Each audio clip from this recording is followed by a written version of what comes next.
Salve, salve galera, é isso aí, tá começando mais um Paulada na Moleira Entrevista, hoje diferente aqui, vamos trazer umas imagens diferentes e eu vou tentar estar entrevistando nada mais nada menos do que Gustavo do Amaral Roman, meu amigo de bancada da Rádio Procultura. O cara já está no seu segundo livro aí, mandando ver.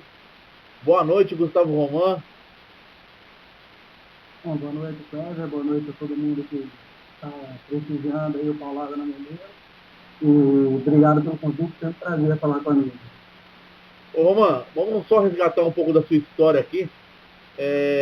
Como que veio esse amor pelo esporte? Como funciona? Como funciona para você desde criança? Como funciona?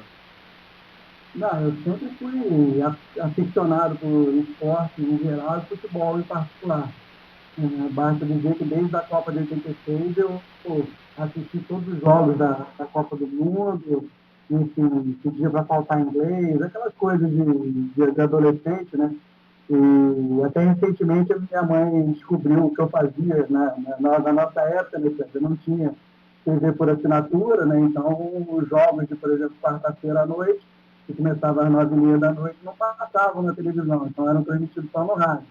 E aquele negócio de menino de 8, 9, 10 anos, tendo que ir para a escola no dia seguinte, e minha mãe botava cedo, né, relativamente cedo para dormir, e eu escondia, né, o Walkman embaixo do travesseiro, e só ia dormir ou depois do jogo, ou depois dos programas esportivos da rádio, das rádios, né? Então, assim, foi uma coisa que veio desde pequeno. E sempre gostei de tudo, sempre assisti tudo, sempre assisti futebol americano, enfim, basquete, futebol, vôlei, o que tivesse eu estava vendo, mas a paixão pelo futebol sempre foi maior. Roman, esse livro aqui, eu acompanhei outro livro, li o livro da seleção brasileira, foi o livro da seleção de 82, foi um livro brilhante que você fez junto com o Zanata, e esse foi a uma mão só, né, Roman?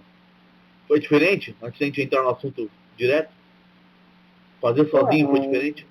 Ele é diferente porque, primeiro, o approach dele, né? Eu acho que é diferente. O Sarriá, que é meu, sabe que tem uma postura muito tática, né? A gente detalha os erros da seleção, erros de posicionamento, erros táticos, sugere coisas que poderiam ter sido feitas. Então, mas ele teve esse objetivo mesmo. Como era o primeiro livro, tanto meu quanto do Zanato, a gente quis criar mesmo essa polêmica, meio que estabelecendo, né, o nome no mercado aí para o pessoal aí do mercado esportivo, do jornalismo esportivo, ver que esses dois caras sabem o que estão falando, conhecem de tática, conhecem de história. Enfim, esse segundo livro, No Campo e na Moral, Flamengo Campeão Brasileiro de 87, já teve um tom diferente, já é mais contando realmente a história, meio que dia a dia, jogo a jogo, de como o Flamengo conquistou a Copa União de 87. Então, acho que são dois tons diferentes. É claro que a gente aborda um pouquinho de tática no livro do No Campo e na Moral, mas ele é essencialmente um livro que conta a história daquela conquista, enquanto o Sarriá ele é mais um doce tático, digamos assim, da seleção do brasileiro de 82. Sim, tanto é que você retrata ali desde a primeira formação, né? Desde que foi entregue para o Tele Santana e o Tele levou até a Copa, né? Todas as transformações que mostrou. A gente começa, na verdade, até antes, no Coutinho, que foi quando começou, né, a espinha dorsal daquela seleção a ser formada.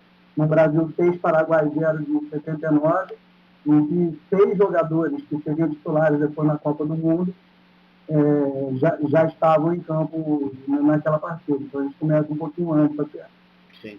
Ô, Roman, antes de começar aqui a dissertar sobre o livro, esse novo livro, tem que se falar da sua paixão, que é seu hobby, paixão, que é gravar os jogos e guardar os jogos aí na sua casa. Hoje já está em quanto o acervo? Eu não parei para contar, não, mas com certeza já passamos de 13 mil jogos, isso só de futebol. Fora a Fórmula 1, tênis, basquete, vôlei, enfim, os outros esportes aí. Só de futebol já passaram de 13 mil jogos.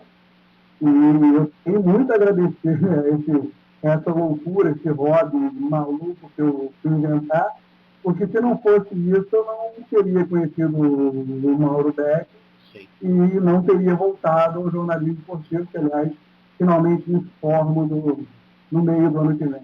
É que tá, né, Roman? E também foi a espinha dorsal pra gente se conhecer também, né? Também, claro, não, sem dúvida. Não que isso seja menos importante. Né? Claro, não, verdade. Não, e assim, agradeço demais a vocês que deixaram, como eu botei até no. Agora eu não lembro se foi no agradecimento do Sarrial, no agradecimento do Campo na Moral, agradeço a todo mundo da rádio. Não, no Campo na Moral vocês também estão, mas eu não lembro se qual foi. Porque me deixaram, né, praticar o jornalismo, afinal de contas, a hora da gente errar, falar besteira, bater cabeça é agora, né, na faculdade. E a gente errou bastante, né, ainda bem. Claro, né? Tem que errar porque assim a gente vai acertar. Bom, então vamos entrar no campo, na moral. É mais difícil, Roman, falar da paixão, falar do time do que falar do time que você, enfim, tá lá e você admira e tal pelo futebol, mas não é o seu time da paixão. Como é que ficou isso aí na sua cabeça, ser o time da paixão?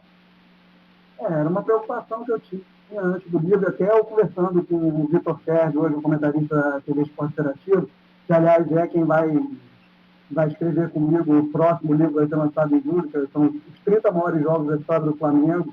Vai ser um livro sensacional, e mais um livro de pesquisa histórica. E, enfim, depois a gente fala um pouquinho mais sobre isso. Eu estava falando isso com ele. Ele disse que quando ele foi lá no lançamento, comprou o livro e tal, e ele me ligou e acabou de ler o livro, né? Ficou fascinado por, digamos assim, pelo nível equilibrado que eu consegui dar ao tema, porque é muito fácil e a gente tem essa preocupação sempre, né, de se deixar levar pela paixão, e ainda mais num tema controverso como esse, né, em que a gente sabe que o Flamengo é o campeão brasileiro de 87 e a CBF não reconhece, e enfim, vocês viram aquele time, só tinha dos 11 titulares, só o Ailton não jogou na seleção brasileira, e você vê um time desse que tem injustiçado até hoje, tem o reconhecimento, né, de uma conquista. Então, sem dúvida, era uma preocupação que eu tinha nele, mas eu acho que, como o próprio Mauro fala, é mais fácil, até você cobra mais do seu próprio time do que do time dos outros, até para você manter essa imparcialidade, digamos assim. Evidentemente, eu continuo torcendo para o Flamengo e fora do trabalho, claro, mas na hora ali do livro, na hora de ser jornalista, é profissão, eu tenho que deixar isso de lado. E, enfim, eu acho que eu consegui, até pelos elogios que eu venho tendo, de caras, por exemplo, que eu sei que são amigos, mas que criticariam se fosse o caso, não por criticar, só por criticar, mas claro, por crescimento mesmo, críticas construtivas, como o André Rocha, o próprio Rogério Giovanelli, que a gente até brinca, eu e o Mauro brincamos, que crítica tem um verbo sinônimo, né? Que é o giovanelizar, né? Que é o verbo sinônimo. E ele fala ali, mas ele fala na boa, fala para você que e tal, e enfim, os dois adoraram, o próprio Mauro gostou muito do livro, e o Vitor Sérgio veio elogiar muito essa facilidade. Então, eu acho que esse objetivo foi atingido com louvor. E não é todo que a gente está fazendo sucesso, né, Kevin? Sim, a última informação que eu tive foi antes do Natal, em 10 dias de livros nas lojas, que ele foi lançado no dia 15 de dezembro. A gente já tinha vendido mais de 500 livros. Esse eu não tenho ainda, esse eu quero para minha coleção aqui. Roman, é o seguinte, é um livro que bastante polêmico, né, por conta do que rolou, 2 campeões no mesmo ano. Como você definiu no livro o esporte e o Flamengo campeão no mesmo ano? Eu acho o seguinte, essa é uma opinião que eu já tinha até antes do livro, claro que foi reforçada durante a pesquisa para o livro, não só vendo os jogos, né, e aí eu volto a agradecer o meu acervo, porque eu vi 16 dos 19 jogos do Flamengo na íntegra, né, mas pesquisando outras fontes, como o Jornal do Brasil, entrevista, revista Placar, Jornal O Globo, enfim. Eu já tinha essa opinião foi reforçada depois desse processo. O esporte também não tem culpa da confusão que os cartolas fizeram. Então, eu não sou radical como alguns são, da ponta de, não, vamos destituir o título do esporte e vamos legalizar só o Flamengo como campeão brasileiro de 87. Não é isso. Eu acho que, primeiro, a punição maior que o time do Flamengo poderia ter tido, que, convenhamos, né, Cleber? Zé Carlos, Jorginho, Leandro Edinho e Leonardo, Andrade, Ailton Zico, Renato Gaúcho, Bebeto e Zinho. Era o senhor time de futebol. Baita né? time. Porra, um baita time. E esse time foi proibido de jogar Libertadores de 88. E era uma época que você não tinha grandes times, você não tinha um Boca, como foi nos anos 2000, você não tinha o River, como foi depois o time de Sorin, o time de Aymar. Os times argentinos não eram tão fortes assim. E, tanto que o campeão de 88, não me lembro, mas foi o Nacional de Medellín, eu não lembro agora quem foi o campeão, mas não foi um grande time.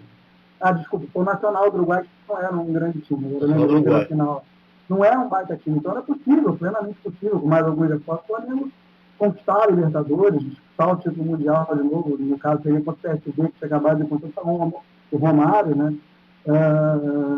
Enfim, acho que a maior punição que poderia ter sido dada foi essa. E a CBF perdeu uma grande oportunidade quando reconheceu os títulos de Taça Brasil, de Robertão, enfim, como campeonato brasileiro. Eu, só um adendo que eu sou completamente contra esse tipo de coisa, principalmente a Taça Brasil.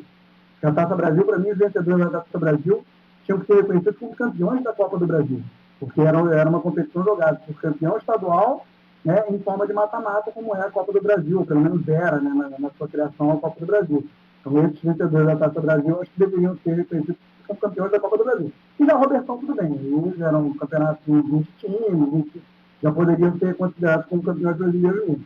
Mas eu acho que a CBF perdeu essa grande oportunidade de separar uma injustiça. E esse foi um dos grandes motivos, quando eu falei com o Rico, perguntei se ele poderia escrever o prefácio do livro, ele aceitou na mesma hora, ele nem pensou, ele falou, Gustavo, uma das razões que eu estou aceitando prontamente sem nem pensar é exatamente isso, que toda vez que eu dou entrevista sobre a Copa União, me perguntam da taça das bolinhas, da confusão dos cartolas, o que eu acho de não ter sido reconhecido como campeão até hoje. Enfim, o livro tenta mostrar ao público que é possível, sim, o esporte ser mantido como campeão brasileiro, mas a gente tem que reconhecer também o Flamengo, que jogou contra os melhores times do país e ganhou dos melhores times do país. Quando a Taça das Bolinhas, por exemplo, e a gente já discutiu isso na Rádio Pro Cultura várias vezes, e eu até disse para você, até se achou até que seria legal, o São Paulo e o Flamengo poderiam doar essa taça para o Museu do Futebol. E botar uma pedra em cima, porque é irrelevante para o São Paulo e para o Flamengo isso. Sim, não, sem dúvida, sem dúvida. Porque assim, é complicado, até que assim, eu fazendo a pesquisa e tal, eu tinha 11 anos na época, né, da Copa União, e agora que eu fiz a pesquisa, eu fui relembrar isso tudo e tal, e assim, a diretoria do São Paulo que assinou o regulamento, o documento, no caso, que não haveria cruzamento, que o campeão brasileiro de 87 seria o campeão do módulo verde, que era o módulo, né, foi o JJ, dos grandes times do Brasil, era o Carlos Miguel Aidar e o Juvenal. Né? Então, quer dizer, depois, quando o São Paulo, com mérito, se tornou ex-campeão brasileiro, ou campeão brasileiro, nesse caso, aí reivindicou uma coisa, meio que rasgou o que tinha escrito na época. Enfim, mas isso não vem ao caso, essa cartolagem sempre foi assim. Sempre, né? Eu acho que a gente tem que brigar por uma coisa legítima, que é reconhecer o Flamengo como campeão brasileiro de 87. Acho que ninguém, em plena consciência, vai, a não ser os torcedores do esporte por motivos óbvios, ou do Vasco, do Fluminense, do Botafogo, também por motivos óbvios, vai negar que o Flamengo é ex-campeão brasileiro. Não, o Flamengo ganhou 6 títulos brasileiros, não tem como tirar isso. E acho que a CBF poderia reconhecer isso. Romano, falta ainda para o nosso país, para a CBF, lisura e honestidade, né? Em tudo, né? Primeiro, o profissionalismo também, né? Além da honestidade, claro que é o primeiro passo, é o profissionalismo, né? Deixar de ser amador e ser uma entidade de verdade, né? Falta na CBF, falta na Presidência da República, nas prefeituras, nos vereadores, enfim. Falta em tudo no nosso país, falta falta um pouquinho disso. Mas vamos nos ater à parte esportiva, que é a minha área, enfim, vamos ficar por aqui. Roman, hoje, a gente falou agora também um pouco de Libertadores, aí a gente vai entrar agora tá entrando agora na fase que tá começando a Libertadores essa semana, para quem vai estar assistindo, o São Paulo vai estar jogando na quarta-feira e tal. E você tem aí um campeonato também que poderia ser bem mais visto lá fora também, né? Porque justamente por causa da Comebol e por causa da organização do futebol, né? Aqui na Sul-Americana. Sem dúvida. Você entra no site da Comebol, eles devem estar botando agora o resultado da final da Sul-Americana, lá de São Paulo. Quer dizer, é um absurdo. Enquanto a UEFA te dá estatística ao vivo, minuto a minuto, enfim, a Comebol não te dá esses vídeos e continua, né? Infelizmente é uma entidade quase de varguiana, né, digamos assim, porque é inadmissível em 2012, né, ano passado, a gente viu o que aconteceu no Morumbi. Não que o São Paulo tenha tido culpa de nada disso, acho que eu já falo isso há muito tempo, acho que os times da Argentina acostumaram-se a ganhar muito de times brasileiros e acabam não sabendo perder, né, um defeito deles, que eles têm. Muita gente é lá da raça e tal, mas basta lembrar a final da Libertadores também aqui, Corinthians e Boca, o Santiago Silva, né, pegando o celular de jornalista, enfim, eles não sabem perder. Então, acho que a Comebol deveria ser um pouquinho mais divisora. Um campeonato menor, a Libertadores não podia ter 32 times, ou até mais, né, para a Libertadores. Eu acho que um campeonato mais elitizado. Como era antigamente, campeão e vice, como era antigamente.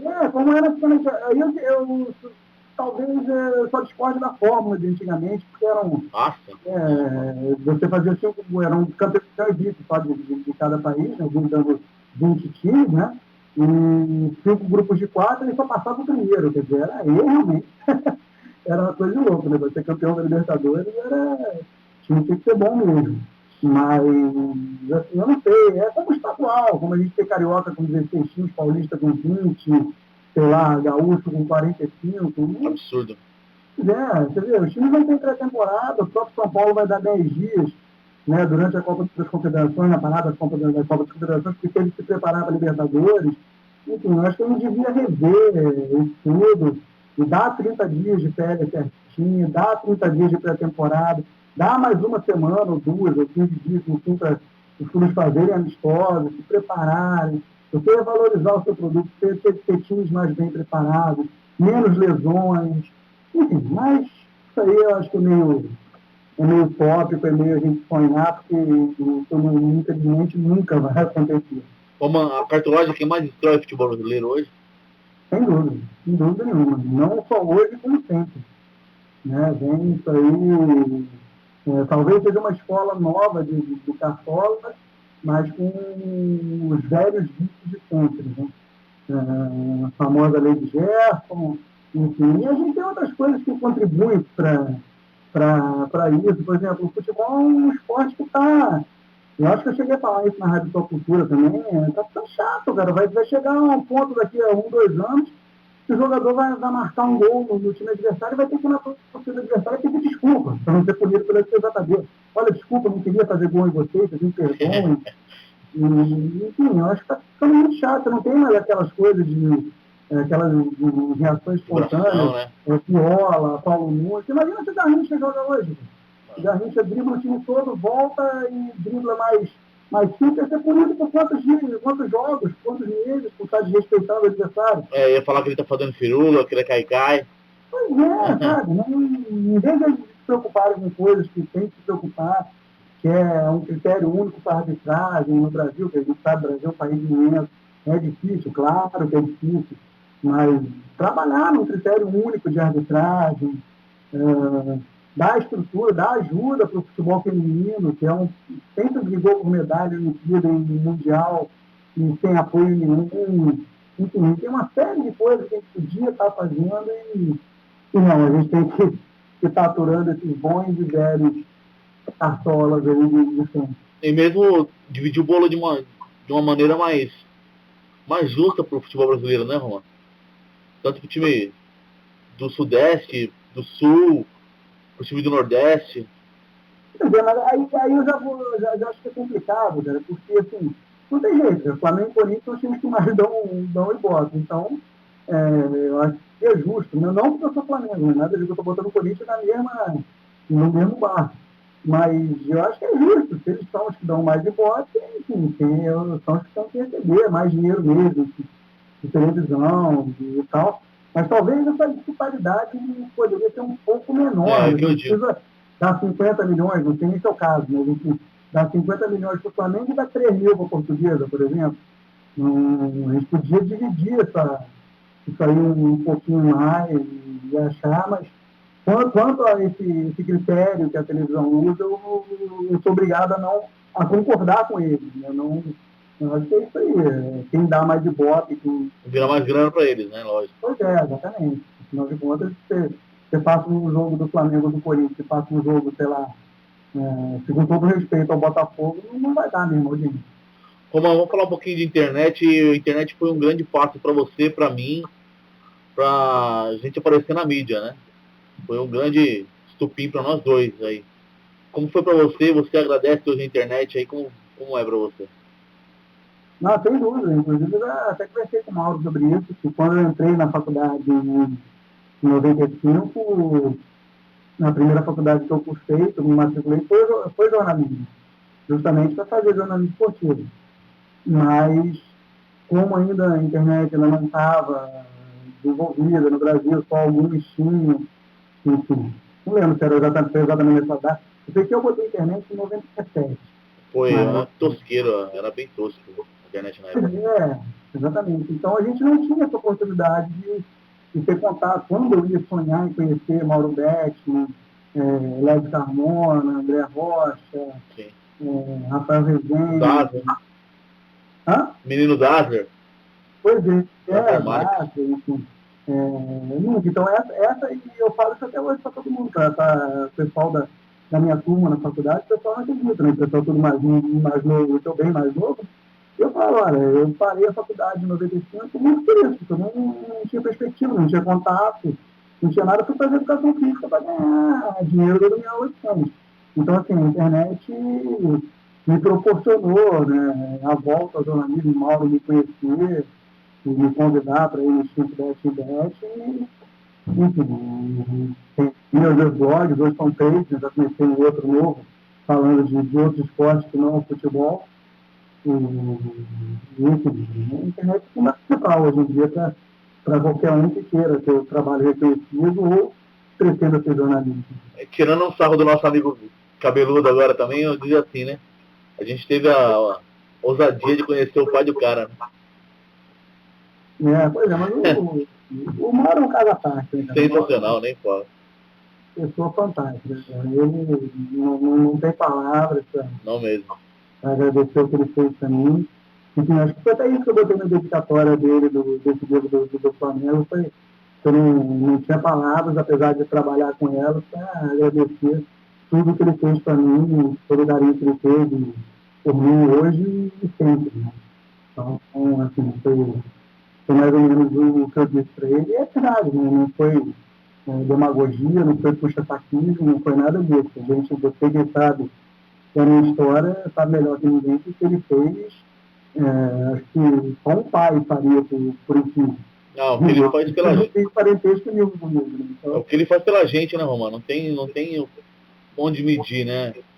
O cara pediu qualquer coisa pra ele em qualquer hora, tem que fazer, porque eu acho que é obrigação. Exatamente. Sem dúvida, por aí mesmo. Não tem como você correr de um cara desse aí. Foi sensacional trabalhar com você. E um dia poder falar aquele cara na TV lá, onde seja. Trabalhei com aquele cara.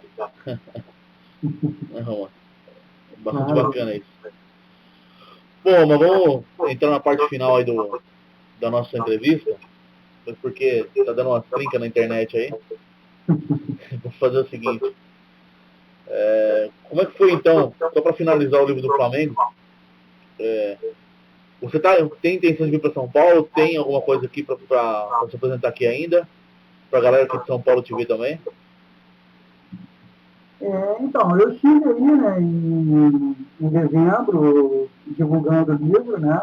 Foi bem rápido aí, fiquei 4 dias, mais ou menos, fiquei na Bandeirantes, mas expandi minha rede de contatos, fui na ESPN também, enfim, aliás, mandar um abraço aí para o amigão Paulo Soares, do Pantero Greco, que me receberam, e divulgaram o livro no Sport Center, o lançamento do livro deu quase 2 minutos no Sport Center da ESPN, entrou no jornal com GC e tudo, enfim, foi fantástico, assim, não tenho como agradecer a eles, depois me receberam lá, enfim, agora não tenho não. Para esse livro, no Campo da Moral, a programação vai ser uma noite de autógrafo agora no domingo, dia 27, né, aqui em Niterói, a partir das 17 horas, na livraria Labirinto, aqui do Shopping Itaipu Center.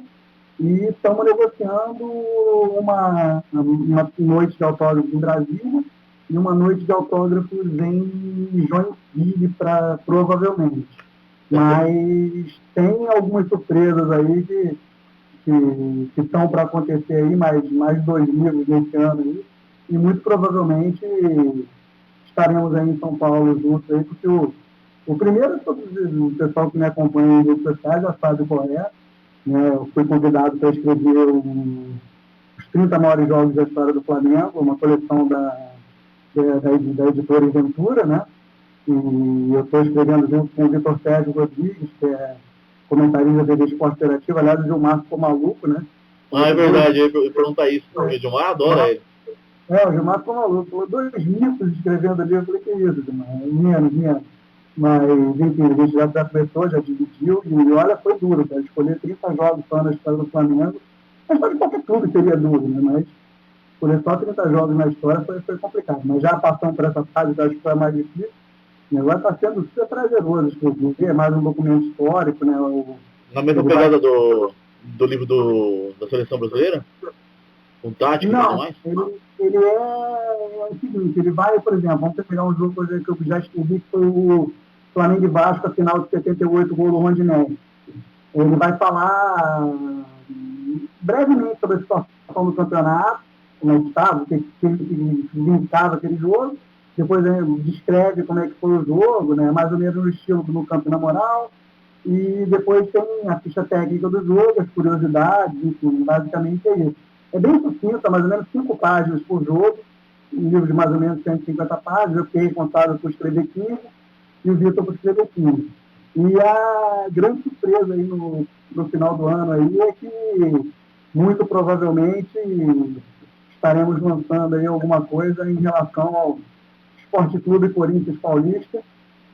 Ainda não posso adiantar exatamente o que é, mas vai ser um trabalho bem legal que vai falar sobre 3 campeonatos aí que o Corinthians, no mesmo livro, 3 campeonatos que o Corinthians venceu. E, enfim, isso vai ficar bem legal aí, cada um centrado em um personagem principal, né? Vai contar a história através dele. E para 2015, 2014 eu ainda vou escrever um livro ou outro, enfim, não sei se 1 ou 2, mas para 2015 eu vou fazer a biografia oficial do Zico. Então, eu estou muito feliz do Zico ter Galinha de Quintino.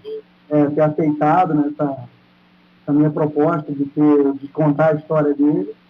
E, enfim, então, 2015 vai sair isso aí. Então, acho que em dezembro eu vou estar em São Paulo com essa surpresa aí para a torcida corintiana. Em breve eu espero, assim que eu tiver com o contrato assinado, tudo certinho, eu divulgo em primeira mão aí para vocês exatamente o que é, sobre o que se trata, quem são os personagens, enfim, mas já está tudo aqui na minha cabeça bonitinho e eu acho que os corintianos vão gostar bastante.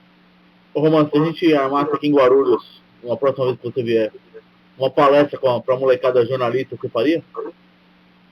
Claro, não. Eu sei que tem muita coisa para dizer para eles, né? Porque eu dei a palestra nesse período na faculdade e assim, foi o que eu falei para eles. Eu falei, gente, vocês são iguais a mim, nós somos estudantes aqui, estamos indo aí, mas talvez por eu ter um pouquinho mais de experiência, a gente passa um pouquinho, claro, não tem problema nenhum. A gente tenta. Porque espaço a gente tem o IPC também. E qualquer coisa a gente recorre ao Estopa aí, meu amigo, tá até ouvindo a gente. Vai ouvir a gente aí, o Estopa lá da prefeitura e arruma um espaço pra gente mandar umas torlas pra gente fazer esse evento. Não, claro, você sabe que se eu puder fazer, eu tô à disposição aí, a gente combina, não tem problema nenhum. Bom, é isso aí, Romã. Deixa suas considerações finais aí, como a gente faz esse programa de esporte. Eu quero te agradecer, você é mais que um amigo pra mim, você sabe disso. Eu tô feliz pra caramba de te ver progredindo, cada vez mais, te vendo aí no topo da... Junto com os caras que eu admiro, que é o Léo Bertozzi, o Mauro Betti, o Daver Marques, que a gente vê aí também progredindo. E logo nós de novo de volta aí com a Rádio Pro Cultura de volta na cara do gol semana que vem. Eu agradeço aí vocês, como eu disse, vocês foram a primeira casa aí que me receberam para ouvir minhas batatadas esportivas aí. Agradeço a todo mundo que sempre me prestigiou aí. Quero deixar um abraço para o Kaká também, que é parte aí da nossa família, Rose. Enfim, vou esquecer de um monte de gente aqui, mas enfim, sintam-se abraçados mesmo que não citados aqui. E obrigado, também estou à disposição aí sempre aí de vocês e comprem aí, portanto, ou Sarrial 82, do que faltou de futebol arte, ou no Campo e na Moral, o Flamengo, o campeão brasileiro de 87, que vale a pena, não é um livro só para flamenguista, é um livro para quem quer entender o que aconteceu, quem quer saber um pouquinho da história daquela competição. Toda rodada tem os resultados da rodada, enfim, o primeiro capítulo é todo falando do que aconteceu no futebol brasileiro naquele ano de 1987. Então, assim, além de ser claro que mais voltado para flamenguistas, mas é um documento também histórico de pesquisa, então acho que vale a pena. E me ajudem no leitinho das crianças, comprem o livro também, por favor. É isso aí então, Gustavo Romano. Bom, galera aqui do nosso Paulada na Moleira entrevista, na verdade Paulada Entrevista, que a gente batizou o programa aí. Eu quero agradecer porque a audiência está muito boa, viu, Romano? A galera está gostando bastante do programa de entrevista. O nosso anterior foi com o Adriano Tardoc. E a galera espera aí o próximo, que é um baita entrevista aí, inclusive, com o psicólogo Daniel Lisboa. A gente vai falar de saúde pública aí. É isso aí.